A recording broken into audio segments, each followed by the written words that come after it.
એક મહત્વના સમાચાર આવી રહ્યા છે મુંબઈથી। દિલીપ કુમાર અભિનેતા જેમની તબિયત હાલમાં ખૂબ જ લથડી રહી છે, તેમનું હિમોગ્લોબિનનું પ્રમાણ પણ ઘટી રહ્યું છે, તો સતત તેમને ડાયાલિસિસની જરૂર પડી રહી છે। અભિનેતા દિલીપ કુમારની તબિયત હાલ ખૂબ જ નાજુક જોવા મળી રહી છે। દિલીપ કુમાર હાલ લીલાવતી હોસ્પિટલમાં આઈસીયુમાં સારવાર લઈ રહ્યા છે। તો આ સાથે જ તેમને કિડની ફેલ થવાને કારણે તેમને સતત ડાયાલિસિસ કરાવવાની ફરજ પડી રહી છે। આ સાથે જ તેમને હિમોગ્લોબિનની માત્રા પણ ખૂબ જ ઘટતી જોવા મળી રહી છે।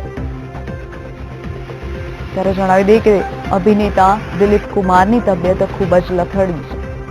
તેઓ હાલ લીલાવતી હોસ્પિટલમાં આઈસીયુમાં સારવાર લઈ રહ્યા છે।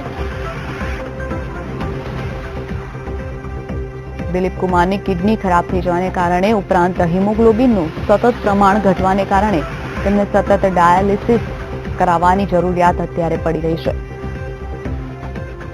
જણાવી દઈએ કે દિલીપ કુમાર હાલ 94 વર્ષના છે, તો દિલીપ કુમારની તબિયત સતત લથડતી નજરે પડી રહી છે। તેમનું હિમોગ્લોબિન પણ સતત ઘટી રહ્યું છે, જેના કારણે તેમને ડાયાલિસિસ વારંવાર કરાવવાની ફરજ પડી રહી છે।